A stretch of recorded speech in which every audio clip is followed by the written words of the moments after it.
Hi, everyone. Thank you very much for joining us today for what we hope is going to be a really, really useful essential toolkit for startups. So really for people who want to start thinking about their marketing, brand and communication strategy, and essentially how they can do that at little or low, very low cost. Just to inform you that this is a pre-recorded event.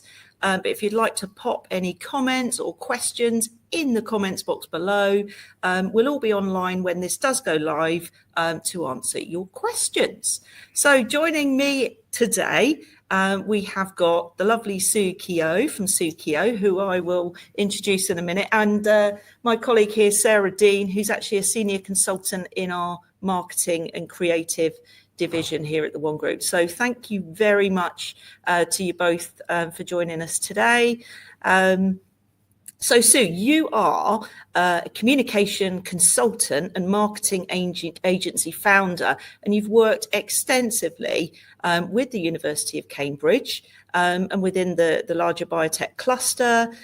People like Biomed Realty, this institute, the Cavendish Laboratory, and startups within medical devices and cancer therapies and lab technologies. And before all that, you produced radio and digital content for the BBC and ITV, Yahoo and AOL.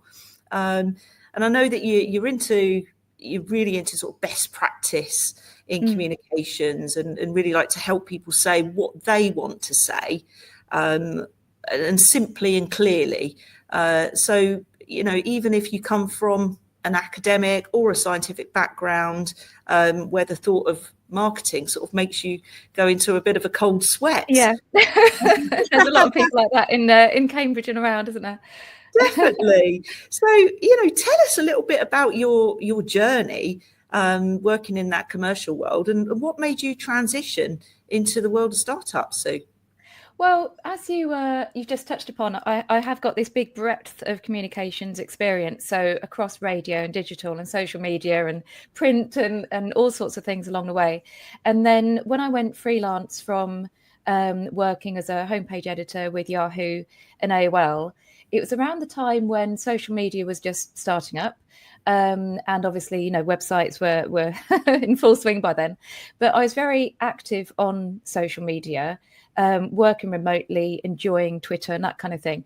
And so I began to become known, I suppose, as someone that understands this sort of stuff and can explain it and train people and manage social media feeds. And so around this time as well, then I was networking more and getting out and about. So that's how I kind of started to become a bit more immersed in the world of biotech and startups and this kind of incredible explosion of innovation that you get in the Cambridge area. So I was able to use these skills that I've developed from working in communications across so many different formats and apply them to this kind of world. Yeah. And I'm thinking about scientists and how it must be very, very different for them. You know, they're more familiar with writing at great length and lots of detail, you know, publications and things like that. And really what's important is for them to simplify what they're doing to really sort of get the product out there. And thinking about you, Sue, on the flip side, that you've really got to navigate a lot of different technical concepts. So how do you go about getting your head around that? Well, can I tell you about the sort of the time when the penny dropped really about all of this? So as we know in the Cambridge area, same for Oxford, and you know, these kind of areas where there's a lot of intelligence about, you know, a lot of the people that you're talking to have gone this very academic route, and they may have spent years in a lab, and they're writing at length, you know, in real depth. They're talking to other scientists around them, other academics. And then you reach this point where all of a sudden it flips and you've got to talk to investors and you've got to talk to the end buyers. You know, you might be a medical device startup and now you've got to talk to people in hospital procurement. And it's a completely different audience. And you're talking to people that are very impatient. They haven't got the time. you've only got a few seconds really to capture their attention. So it's this huge shift, this huge adjustment. And also people that are quite often, they're used to being listened to as well, and respected and heard. And then they're in front of investors who are getting, I worked with Peter Cowley quite a few years ago on his website for Martlet. And I'm sure this is right. He said he gets 1,300 pitches a year. So you've only got a few seconds to capture the attention. And then, so when I'm working with people like that, I'm almost kind of advocating for the people in those roles. So the investor, the buyer, the end customer. So then it's my role to kind of translate what the startup founder is trying to get across. So the example that I wanted to give you was with a startup called TurboStream, and they came to me with just so much information. So I was writing a copy for their website, and if you printed it all out, it would be a pile of PDFs, kind of as high as me. And there was just so much there. There were white papers. Every meeting was very, lengthy while they're trying to get it across. And I said to them, so, right, I don't want to be simplistic about this, but essentially what you're saying is you make jet engines go faster. And they said, yeah, that is what we do. And I think from that point forward, I realized, A, you've got to find a way to explain it just in a few words. And then B, that I kind of don't mind being the one asking the stupid questions. So the fact that I haven't got a PhD in genomes, I've written copy about genomes, adherent cells, what else? Ophthalmology. I know the number of H's, the correct number of H's in the word ophthalmology. I've written at length about macular degenerative degeneration. But you realize that you need to get the essentials.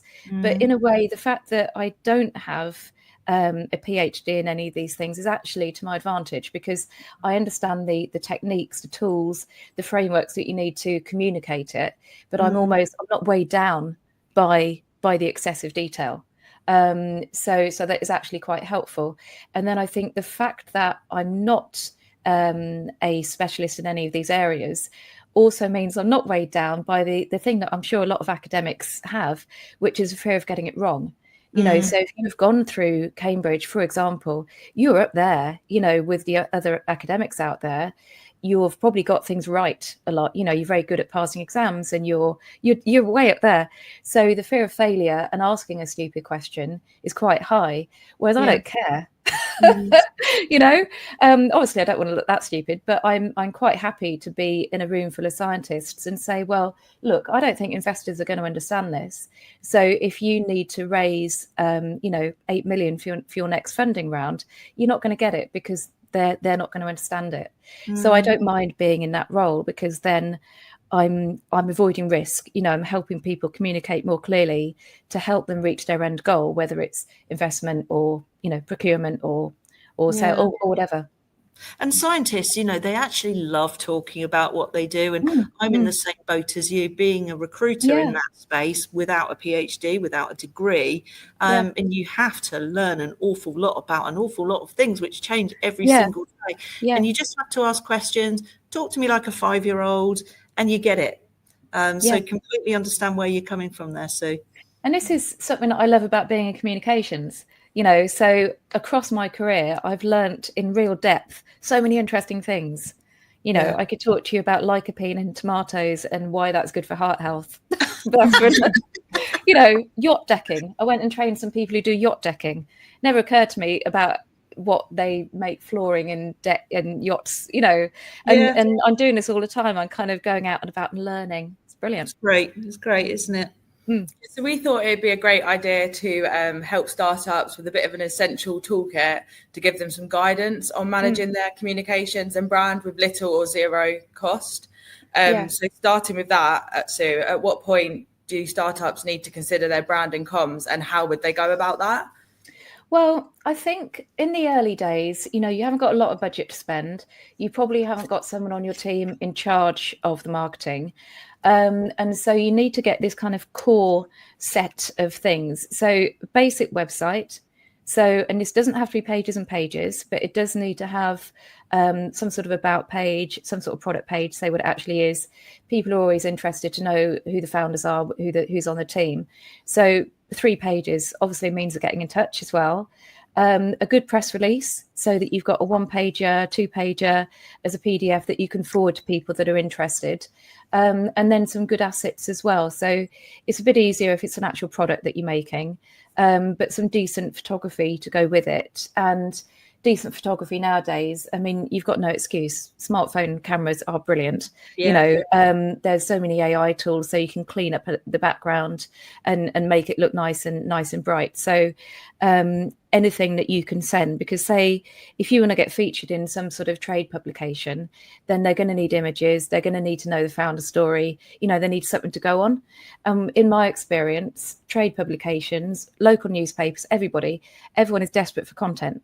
So you would be surprised at how quickly they publish it if you send it to them. And I know there's a perception that, oh, well, how am I ever going to get my pitch published? Actually, people are looking for good stories all the time. But if you haven't got those assets to go with it, then there's nothing for them to go on, So you don't need to go galloping after, there's an AI startup I was talking to recently that wanted to launch their own podcast, but the website was absolute disaster. And I say, focus. Podcast, fine. Do that in 2 years. Yeah. But for now, you need a website. You need to say exactly what it is that you do. I didn't say to them it was a disaster. That's good to know. I was thinking it. So, I mean, imagine if a startup is at a stage where they do have a little bit of funding and they want to use somebody like yourself. And so how do... talk about, briefing that marketing agency or expert, and how would you go about doing that if you're in a position to use one? I think it's very hard because in the startup side, they don't know how to brief agencies. And then on the agency side, they get really frustrated because they don't know what they're being asked to do. And there's this little dance around the budget. So the agency is saying, well, we don't know what the budget is. And then the startup's saying, well, we don't know how much these things cost. So you kind of go back and forward like that for quite a while. I've actually got some briefing forms on my website, which is Sookio.com, and it's in the footer and on the contact page. So steal away. If anybody wants to steal a briefing form, then, you can have one of those. But I always ask people, what is the actual end goal? So because it can be very, you can make assumptions. So when we work with Biomed Realty, for example, my immediate assumption was they own Grant Park and Babram Research Campus. So my assumption was, you need to fill the units. You've got lab space and professional workspaces. But it wasn't. It was more about community engagement. So if we hadn't gone in and really pin them down on what is the goal here, then we would have been just completely barking at the wrong tree. So finding out what the end goal is, less than, are you coming to us for a Facebook campaign or a LinkedIn campaign? It's more, well, what are you trying to achieve? Find out who the audience is, find out what success looks like. And one question I love asking people is, what headache can we take away from you? Because quite often people come in with one thing on the brief, but actually at the end of the day, they hate having to write the blog. So you can say, well, should we help you with that as well? And they go, oh, thank goodness. Whereas other people say, oh, I love writing. There's someone we work with, their CEO was a really good photographer and he wanted to carry on doing the Instagram account. And we were saying, we can do that for you. And he said, no, don't take that bit away from me. That's a bit I really enjoy. So I like asking that. And then also anything around measurement, because if you're going to work with people to do the marketing, then you need to measure it. And it could be anything from, obviously everybody wants to make sales, but it could be about engagement on social media. Everyone's got a different idea of what makes a good number. So, we ran a really good LinkedIn paid campaign with a pharma company once.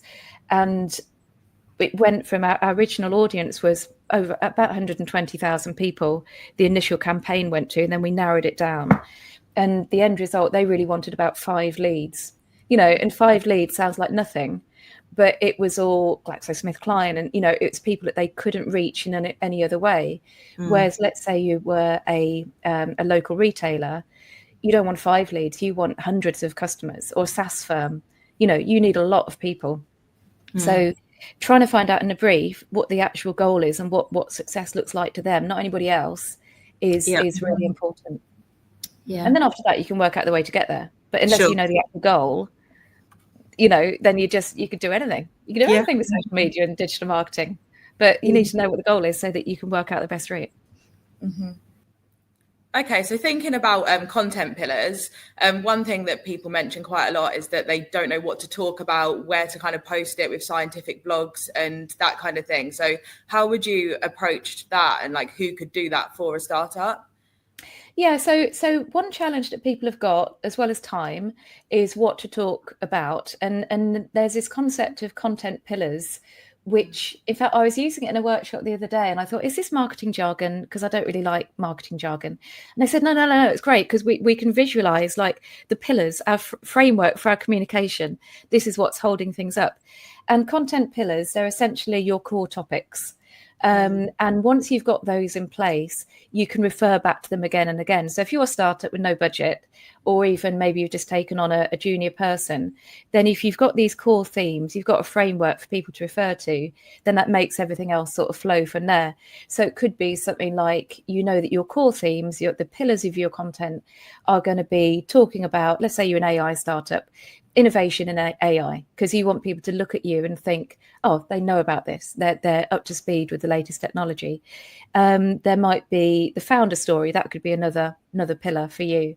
It could be your team. Maybe your recruitment is really important for you right now. It's very competitive, isn't it? As you know. But so talking about your company culture could also be an element. Whereas other people, like let's say you're a Cambridge college, then you might be inundated with applicants. So, and also you've got loads of staff members, so you don't really need to talk about some of that. But what you might be trying to do is get a more diverse set of applicants. So your content pillars might be different. You might be talking about student stories, but highlighting different routes to the university. So when you're a startup, and let's say you take on a junior member of the team to do marketing, that's something I really recommend as well. You're asking me about how best to work. I love it if a startup can have someone on the team who's embedded there, someone on the ground, immersed, who can be relatively inexpensive. And then you bring someone like me in, more expensive, but a smaller slice of my time. And then I can guide them and help with the strategy, but they're on the ground so they can get things done, So if you've got this kind of framework for the content in place, then they're on track.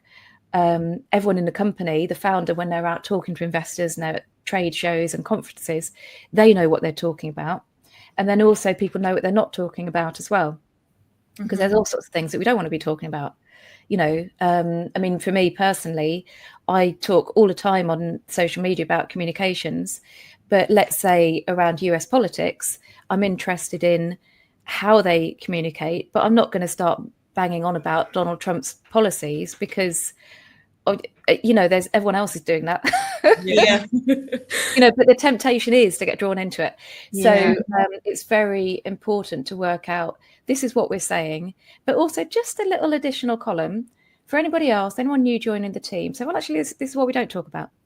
So if you're an AI startup, you probably want to be talking about the benefits. You don't want to be going down too many roads saying, well, actually, it's a bit complex. And, maybe in the hands of the wrong people, it could be causing, you probably want to be keeping off that, because is that going to help you achieve your end goal, which is to get investment and scale? Probably not. So, work out what you want to say. We'll work out what you don't want to say as well. Important. So how about on LinkedIn specifically, if you're like maximizing engagement and promotions as well, how do you kind of know you're targeting the right audience, and how do you decide what to post on there? Well, LinkedIn is on fire at the moment. So, what used to be the platform that everyone was a bit kind of, oh God, I've got to be on LinkedIn, is now absolutely on fire. Twitter has been nosediving since the richest man in the world, genius businessman that is Elon Musk is now, people are leaving in droves. So well done there. Yeah. Facebook as well, people are pretty unhappy with what's the direction from the top. And so lots of people are leaving various social media platforms, but then they still want to chat, they still want to be active. And then LinkedIn, of course, is so powerful for professionals. It's just, you must be seeing this as well, that it's just, it's where it's at. But then you've got the challenge again of, well, what am I going to post about? And sometimes for founders, they really want to post, but then how much do they want to reveal? But people love seeing the startup story. They love the behind the scenes stories. They love stories of overcoming challenges, overcoming failure. But then equally, how much do you want your competitors to see of what you're up to? Because you want to kind of give it away, but also you don't want to give it away. So this is where having those core themes is really helpful. And I like to think in terms of drumbeats of activity. I talk about this a lot. So instead of worrying about each individual post and thinking, I've got to get so much engagement, I've got to get leads from this has got to turn into money. It's about getting this regular volume of activity going out, knowing what your core topics are. And then from that, things happen. And I mean, I was at an event, we were both at this event last night, weren't we, Jen? I saw you at the Cambridge Wireless big AI tech debate. Yeah, and the Bradfield Centre. Yeah, it was really good, wasn't it? Yeah. And a guy sat next to me there who never engages me on LinkedIn, with me on LinkedIn. I know him really well, but I can't ever remember us chatting on LinkedIn. And he said, God, I always get your LinkedIn posts. They always come at first in my feed. I don't know what you do. If you press a certain button, we're sort of laughing about it.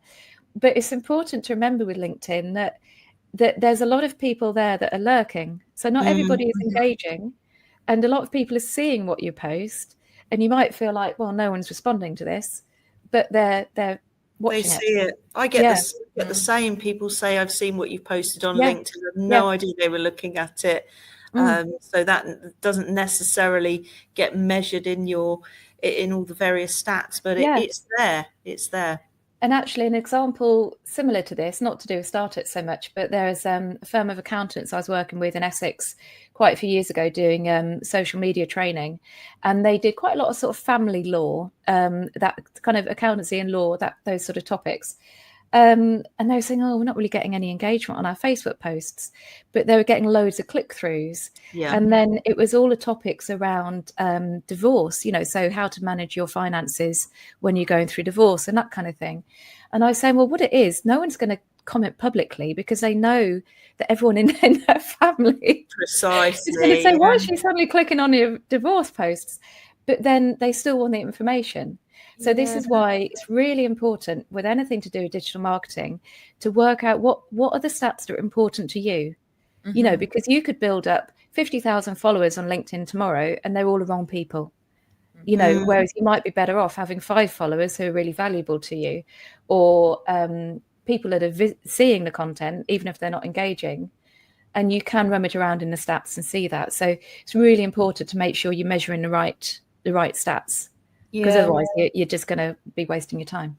You mentioned something a few minutes ago about people, and I'm really curious actually. So any startups that are operating in stealth mode, how do they go about it? How can they overcome it? So they can't talk in lots of detail about what they're doing because they don't want anybody else to know about it, and they might not have got it the patent protected and so on. So how do they go about knowing what to post and talk about?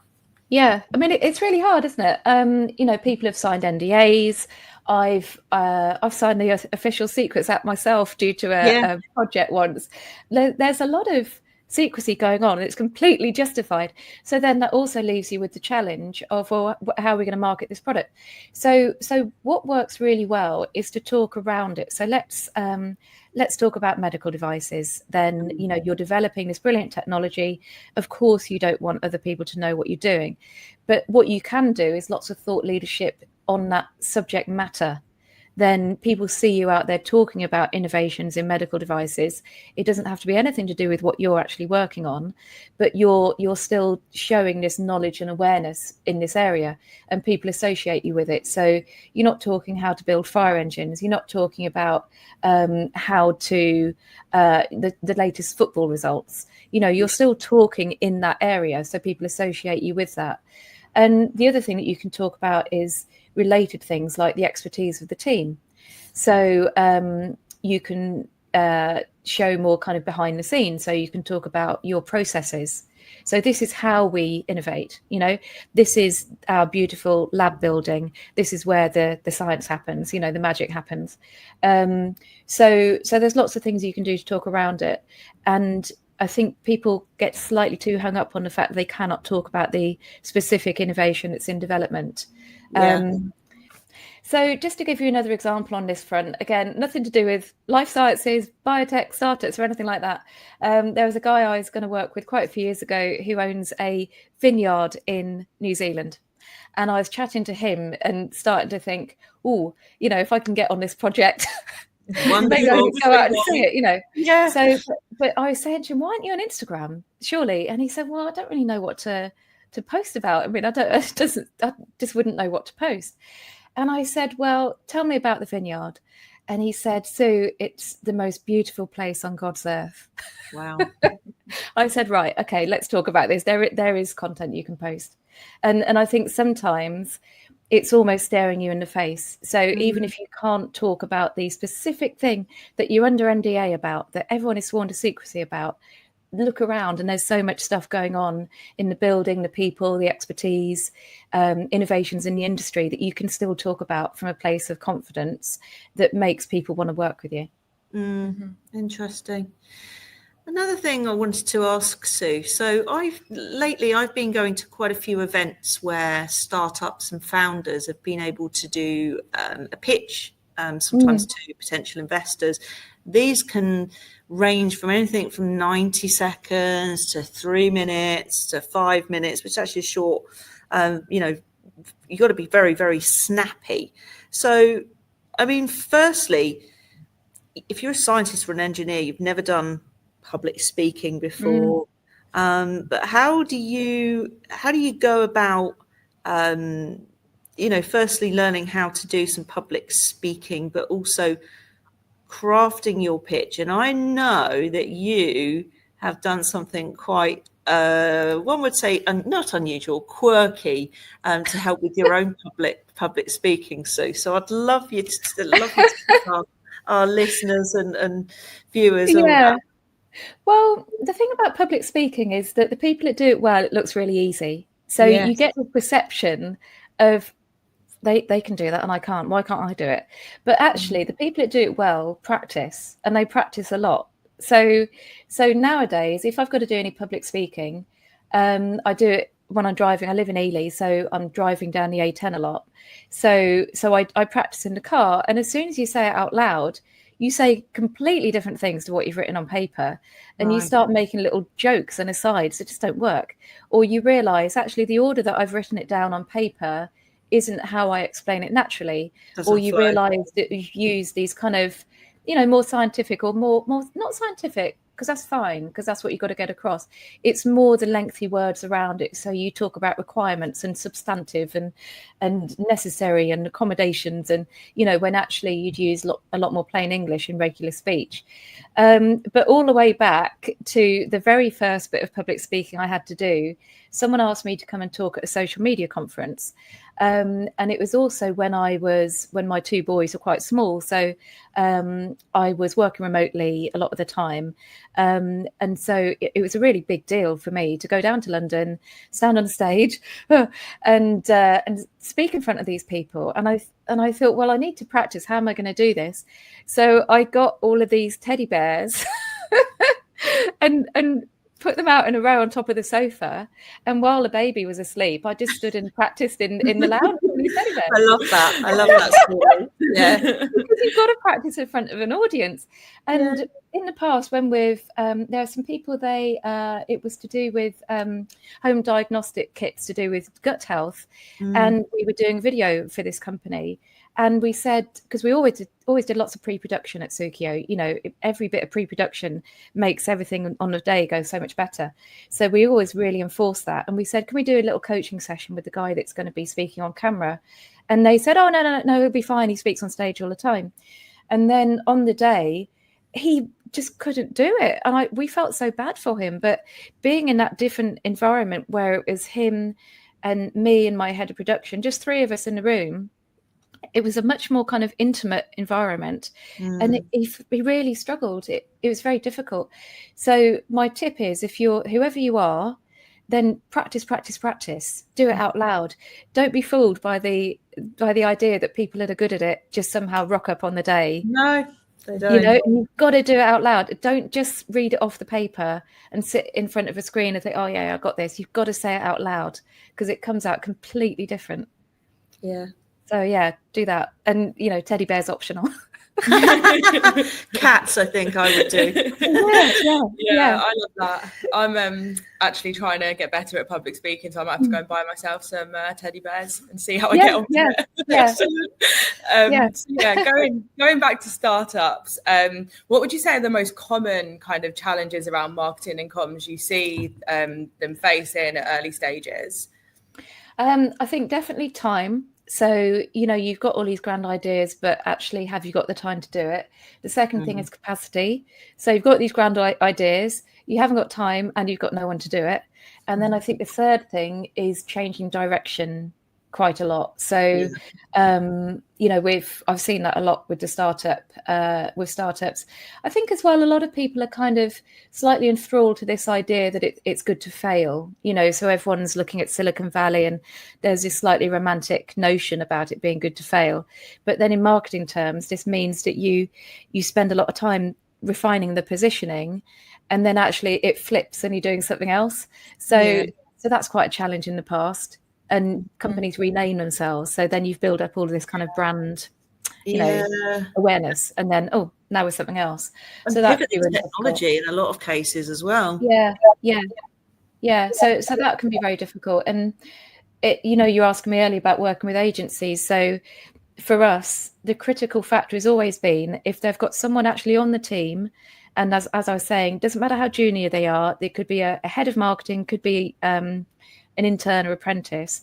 If they've got someone actually in the team, then that's a critical element for me. And they don't have to be that expensive, but they can be a doer that actually moves things forwards. Whereas if we're in a situation where maybe there's three scientists, absolutely brilliant, they are not interested in marketing, they know it's important, they don't particularly like it, and they want it to be just taken off their hands, unless we've got someone actually on the ground that can make things happen. It actually makes things quite difficult because we can't move anything forward. They assume that because they've got a marketing agency, then that's ticked off. But there is, you know, a challenge that I see all the time is that people in the startup need to understand that they still need to be involved with the marketing to some extent, whether it's signing off blog posts to make sure the terminology is right, or just there does need to be some input. They don't work in isolation. You know, you can't have them in silos, that kind of thing. And then in terms of marketing tools, is there anything that's kind of underrated at the moment that startups should consider using? Yeah, well, I mean, the proliferation of AI tools can be a bit bewildering for people. And there's so many new things coming out. So the temptation is to what's it like people say in sport, you know, all a gear, no idea. So many tools, we're not actually using any of them or know why you're doing it. But I think at the center, you need a good CRM. So then that's your sales database. So if you're going to be doing all of this marketing activity, you need to be keeping track of it as well. So I use one called Capsule that I've used for years and love. It's brilliant. Good account software, you know, so like Xero. And the thing is, if you're going to scale, the sooner you get those basics in place, the better, because they'll scale with you. So Xero has always been really good for me. Social media scheduling, and you can either get a third-party tool to do that or schedule within LinkedIn or schedule within Facebook if you may not be using Facebook, but a lot of them have that built in. So that's really good. Canva is very helpful. Brilliant. Lots of people I know use Canva. There's some pretty dire graphics out there using Canva. There's some pretty good ones. I personally, I've got I use Photoshop Elements, which I bought for about 50 quid years ago. And I did use that. But people on my team have always used Canva as well. But I would say with Canva, keep on top of all the sort of housekeeping around it, because it can get to be this sprawling mess. So digital housekeeping is really important. And a side topic is sustainability. If you're building up all these really heavy files all the time, video files and PowerPoint files and all of that, then this is all got to be stored somewhere. So I'm a big proponent of trying to delete old drafts as I go. So I'm not, so all these data centers, I'm only making a small dent in it, but it doesn't need to be holding on to my version 6 of whatever PowerPoint file from 10 years ago. That's actually that's important to think about.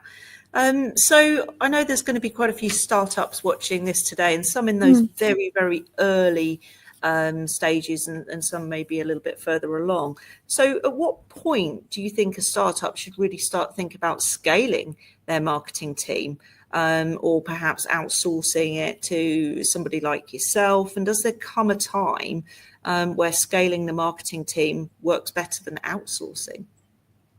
Yeah, I suppose once, maybe I can answer this in reverse, because once you've got the product, once you're at that sort of go-to-market stage and you've actually got something to sell and get out there, that's probably when you want someone quite senior in place. Whereas if you hire someone as a full-time head of marketing, but you're still in those very early stages, then they're going to be sort of kicking around with not really enough to do. So you need to be very solid and very strong on a sales front to generate that business. But I think you can probably get by with some basics of the marketing in place. And then this is where using a consultant or an agency is a lot better. It's a lot more effective in terms of value, because then you're only buying from them what you need. Whereas, by the time the sort of businesses we worked with, that were much more in a scale up point, then they would have their internal head of marketing, and then they'd come to us for the bits they wouldn't have in-house, like video, or we'd write lead generation content. So we worked with, for example, SellRev up in Newcastle. We did a like more of a downloadable white paper. So the idea of that was that people would download it, and then that would bring in leads, and then we did a LinkedIn campaign around it. So it's when you get to that point where you're not going to have a video team on payroll, you're not going to have a copywriter on payroll. So at that stage, that's when you would be, it's like 2 stages of outsourcing. Now I think about it. You've got the point in the early days where you might want someone like me to help you set the strategy, an internal junior person who can get some social media posts going and create blog content. And then the next phase is, as you scale and get much bigger, then you need someone quite senior, heavyweight head of marketing who can really think about what's going on globally in the different markets that marketing as in actually reaching your target markets. Of course. But then that's when they'll reach out again to outsource different elements. Yeah. So when a company does decide they're ready to make their first in-house hire, what kind of skills would you say they should be looking for? Do you think they should be looking for someone that's got some experience in a startup? And what qualities, how would you go about that? Well, I mean, I've done a lot of hiring over the years, and the things I always look for, well, actually, the very first people that I hired, I remember standing in the kitchen thinking, I don't really know what I'm doing here. I've never hired people before. I'm talking to you two experts.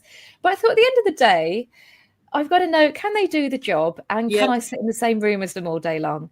And then, and then fast forward 15 years, it's still the same. Can they do the job? And then do we like each other? Can I work with them? Because a startup, it's people are really dedicated to this, aren't they? It's not some corporate enterprise and they've just sort of rocked up. These are founders that have spent years building this up, and everyone wants to make it work. So over the years, I've added to this, which is that I really want to see 2 things I also look for is a hunger for learning, because social media, there's a thing with all this rubbish content you get out there at the moment, which is all AI generated, this fast evolving, ever changing landscape. Everyone talks about the landscape, and is it fast moving, ever changing, or evolving, or whatever? Yeah. but it kind of is. So the amount of shifts that we've seen just in social media in recent months, you do need someone that's hungry to learn and is going to be on top of that for you. So someone who isn't just waiting for direction, because if you're a team of scientists and academics and technical people, you're not necessarily going to have the marketing skills to mentor and upskill this person. So when you're hiring someone, you want someone that's very proactive, keen to learn. And then the second thing that I really look for when I'm hiring is some sort of entrepreneurial side as well. So you need people to be commercially focused. And sometimes working in the Cambridge ecosystem, you've got a lot of people that work in marketing but have worked in the university. And the thing about the university is that this is a really solid, stable organization. It's been there for 1,000 years. So when you've become absorbed into that, you're not really going to work every morning thinking, how the hell are we going to get paid? Whereas a startup mentality, and also running an agency, every day you're thinking, how the hell are we going to get paid? Where's the money coming from? Where's it coming from? You never sit back and just relax thinking, oh, well, I'm going to get paid in the last day of the month. You've got to have that commercial instinct. So I think with startups, you want someone that is genuinely passionate about marketing, is hungry to learn, is curious as well, excited by the science, or, and they're not kind of going, oh yeah, what is this? I don't really care. If you've got someone creating content on your behalf, you want them to be worked up and excited about it as well, and see the potential. Definitely. And then it's that sort of commercial nous, understanding that nothing's going to be spoon-fed, nothing's just easy, nothing's just set up. We're all here. We want to attract investment, we want to scale, we want to grow. So you want everybody in the company, from admin to HR to social media to CFO, everyone's got to be fired up by it. You don't want any plodders. Someone said that to me once about their admin person. Oh, it's fine, she's just a plodder, she just turns up and does the work. No time for them. I don't want no plodders. Yeah. I think we've probably got time for one more question, haven't we, Sarah? Yeah. What do you think we can wrap up with? So what would you say is the most common mistakes you've seen startups make with their marketing and comms? Galloping too far in the wrong direction. So not thinking enough about the end user that they're trying to reach, and thinking about things like, well, I really love Facebook, so let's do a Facebook campaign.